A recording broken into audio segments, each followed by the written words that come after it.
the Wuthering Waves that we started off with in version 1.0 is not the same Wuthering Waves that we have in version 1.4. And now that we know that version 2 of the game is coming in less than a week's time, I wanted to look at all of the version 1.x patches and give my thoughts on them.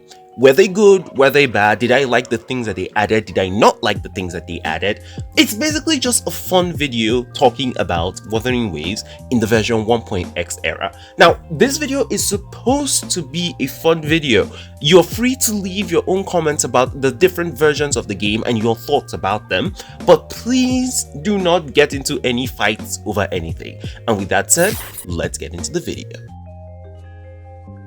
So, for all of the reviews that I'm going to do, I'm going to focus on a few things in order to give my rating. The first thing is which new features were added to the game, and with those new features, were there bugs that came with the game, and was the general playing experience for anyone who actually came to play the game enjoyable? When we're done with that, we'll talk about the story, we'll talk about the new characters, and then we'll also lastly talk about the event. Now, I want to make it clear when it comes to the story bit, I'm not someone who's very good at reviewing stories. I'm also someone that's very easy to please. So you will find that I may not criticize the stories as much as some of you would like. If that's the case, I'm very sorry. It's not my fault. I'm just someone who is very easily pleased. With that said, let's talk about version 1.0 of Wuthering Waves.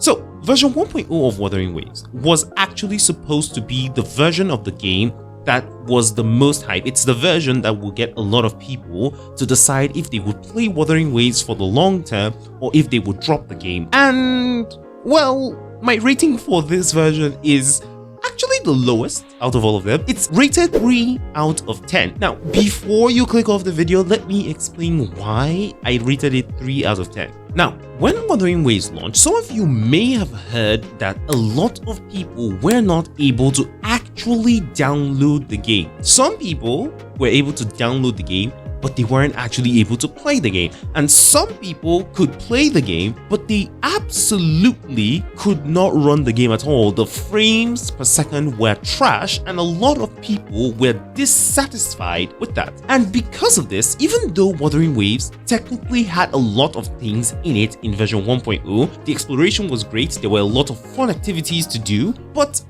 I can't rate the version highly if people actually could not enjoy the things that they brought to the game. Like, even if I had the most innovative tech product in the world, if no one could use the tech product, the product is useless to every other person in the world, no matter how good it is.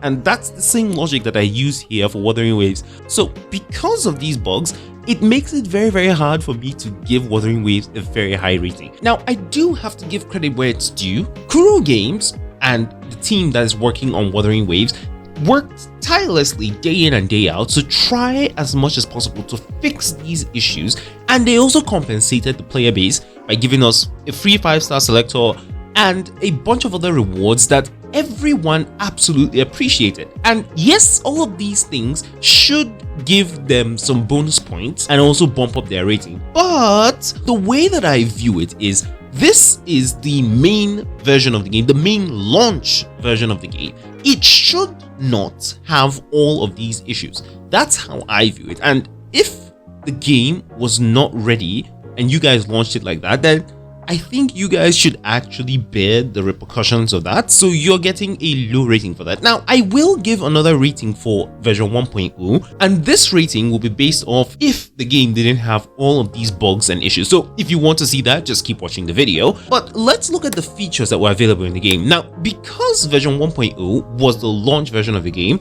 this was also the time when we got to experience all the different things that Wuthering Waves had. One of the core features that Wuthering Waves revolves around is combat, and there were a lot of combat-centered stuff there. You had the perfect dodge, you had perfect parries, you had enemies that would punish you for not doing the right thing, you had red enemies that could kill you in one hit if you didn't know what you were doing, you had the hologram bosses that allowed you to select the level of difficulty that you wanted and challenge it and try to push your skills to another level. And all of these features were absolutely awesome, adding the addition of echoes, making it so that you can go out into the open world, fight enemies, and gain echoes that you can actually use to make your character stronger.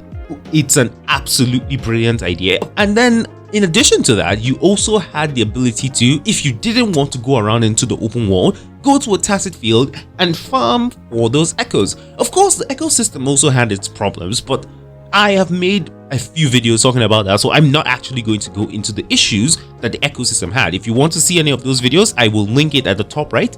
You can watch that after this video. But I think you guys get the idea. When it comes to features that the game had, I was actually very satisfied with it.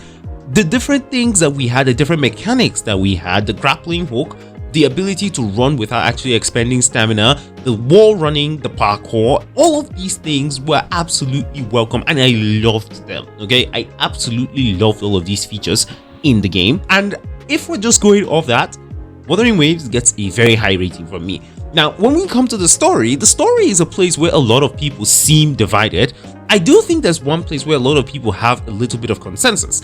Some people are fine with saying that the first 4 acts of the story were not as good, and then when you get to the last 2 arcs, that's when things start to get interesting. I have to be very honest, I liked the story from beginning to end, but here's the thing. This is me looking at it from just the global launch perspective. If I look at it from the CBT perspective, which is the perspective of when the story was still that dark, gritty story where everyone wasn't really as trusting of the rover as they were in the global launch of the game. I mean, technically, if we compare to that, I absolutely prefer that version to this version, but I'm not here to argue that. The story is fine, okay? It's good enough for me. We're introduced to the rover, we understand the thing that the story is trying to tackle at this time. Who is the rover and how exactly are they connected to the Fraxidus, and also how can they help out with the war with the Trinodians that is about to come up. All of these things were very well done. I do feel like there was a lot of talking though, and if you don't actually pay attention very much, you can miss out on a lot of things, and sometimes you might even get confused on how is this happening, how is that happening. Like, for example, one place that I can remember very well that confused me, even when I was making my video trying to summarize the story of Wuthering Waves in version 1.0, it was a part of the symbols and the message that Jinsi gave to the rover. I actually struggled a bit to try to understand that, so maybe that was just a me thing, maybe it's me not being very attentive. But I think that the story and the dialogue could have been worked on a little bit to make it maybe just a little bit more concise and make it a little bit more straightforward and make it easier for people to understand. But other than that, I'm fine with the story, I'm fine with the direction. The voice acting was the voice acting was not there, but the voice acting doesn't take away from the story, okay? So I'm not going to rag on the voice directions. I feel like these were new voice actors. I don't actually know any of the voice actors myself, but I feel like these voice actors, maybe some of them were new, or maybe they didn't understand the type of game that they were going for, or maybe the voice direction was not exactly their strong suit. But either way, I'm fine with the story. I don't think it's peak, okay? But I do like the story. Like, some people absolutely hate the story, but I actually like the story. Now, when we talk about the characters that actually came in version 1.0, I can't actually say that I like any characters more than the other based on design. I feel like both Jian and Yinlin are fine. If we talk about personality, I dislike Yinlin completely. I know there are a lot of you who love her, and if you love her, you do you. I do not like her. I've actually said this multiple times that I do not like Yinlin, but I'm not someone who pulls characters based on looks. I pull characters based on usefulness, and I actually liked both Yinlin and Jian's kits, which is why I actually pulled for the both of them. I wasn't able to get Yinlin's weapon though, even though the only reason why I wanted to get Yinlin's weapon is because I wanted to make a video on it, but that's besides the point. The characters are fine. I know there are a lot of people who skew towards Yinlin more because a lot of you were just mentally insane, but you guys do you. But when it comes to the characters, I'm like, okay, yeah, we got characters, cool. I don't really care about the characters that we got, okay? That's just me being honest. I don't care about the characters if we're talking about design and all of that. If we talk about character stories, that's where I feel like Yinlin probably just inches Jian out by just a little bit. We saw a little bit of Jian's story in the main story quest of Wuthering Waves. I like Jian's story a lot, but Yinlin's story is actually quite enjoyable. So it's a toss-up, okay? it's very difficult for me to say which one of them that I actually like more than the other.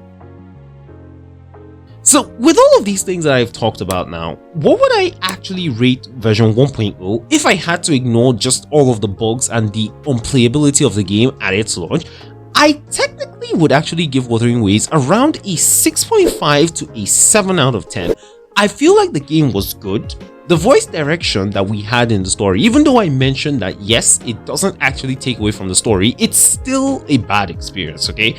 I do not like that. The problems that we had with Echoes, not being able to level up Echoes with other Echoes, having to basically fight to get Echo level up materials, and a bunch of other things, really does not sell the experience to me. And like I already mentioned, the story is not peak. So because it's not peak, it doesn't really get a very high rating for me. Yes, I am very easy to please, but I'm very sure that there are some people who would probably, because of the story, rate this a whole lot less. So that's just my stand on version 1.0. Version 1.1, I dare say, is actually my favorite version out of all the versions that were given to us in the version 1.0 series of Wuthering Waves because of the story. This story that focuses on Jinsi and Jue, and also exploring the connection between Jinsi and Jue and why they are so close. We also get introduced to Changli. I absolutely loved it. The voice direction, every single aspect of the story felt very beautiful. And one thing about the story is that the story never felt like it was focused on the rover. The story felt like it was focused on Jue and Jinsi, and we just so happened to be there as the rover. It was an absolute blast. I loved that story quest. Leaving the story aside, the animations and the visuals were absolutely beautiful. I really wish that in version 2.0 of the game, we get more story quests like this and more visuals like this. Now, I could keep on going on and on giving praise to the story of version 1.1, and I do actually love this story. Like I've already mentioned, the voice direction in this version was actually a whole lot better. The character interactions made a whole lot of sense. There were a few places where I feel like things were just out of place. Like for example, Abby.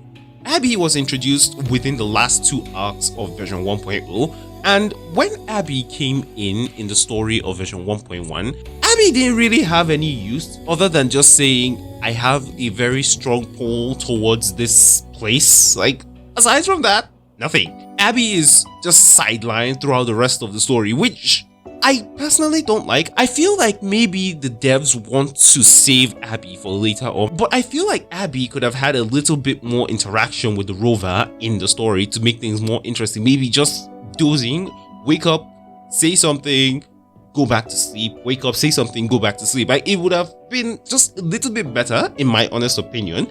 Of course, you are free to disagree on this, but I feel like Abby should actually have been used a little bit more in the story rather than just being there in the beginning, not being there for the rest of the story, and then you forget that Abby actually exists and then come back at the end of the story. That's one area of the story that I did not like.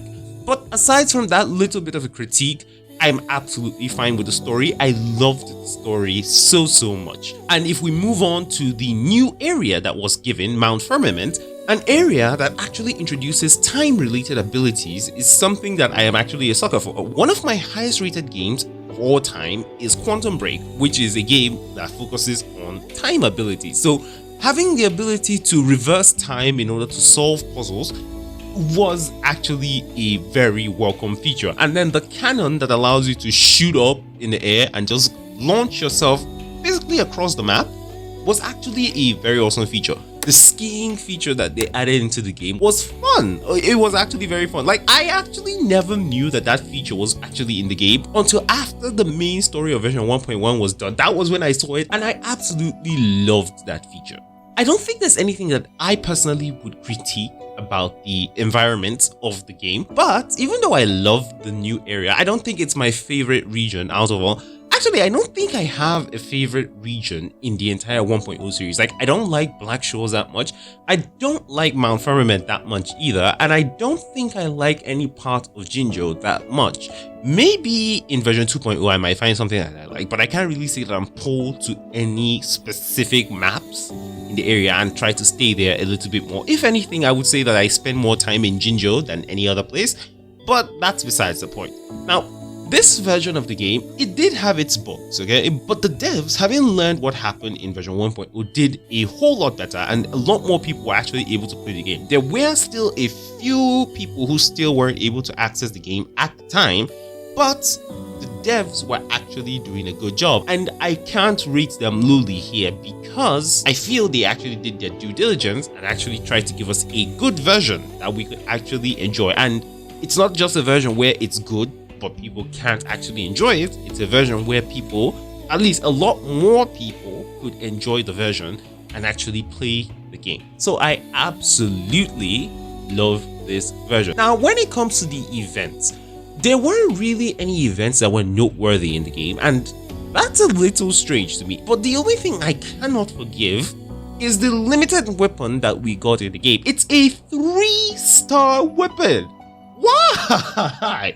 It really made no sense. Like, I don't understand why they did the whole event and what they gave us was a 3-star weapon. Why? Why? Why not the 4-star weapon? Why not? Well, I know they're definitely not going to give us a 5-star weapon, but why a 3-star weapon? I don't understand the reasoning behind this. If anyone down in the comments can explain this, please feel free to enlighten me. But a 3-star weapon? Nah, bro. But aside from this, I don't really have any problems with the new things that they brought into the game. The characters that were introduced in version 1.1 are fine. There's Jinsei and there's Changli. Now, like I've always said before, I'm not someone who cares about the looks of characters. So I'm not going to talk about the looks of the characters. If we're talking about that specifically, I can't say I like any character, but when I saw that Jinsei could actually be a one-woman army and she could dish out some honestly amazing numbers, I knew that I would have to get Jinsei, and that was exactly why I pulled for Jinsei. Changli had a very interesting kit, but it really did not appeal to me at the time because at this point in the game, I think I technically almost had every single character in the game, apart from the 5-star characters, the standard 5-star characters. I technically already had every single character in the game. So I wasn't really interested in Changli's kit, so I didn't get her, but her kit is interesting. And maybe I'll pull for her on a rerun.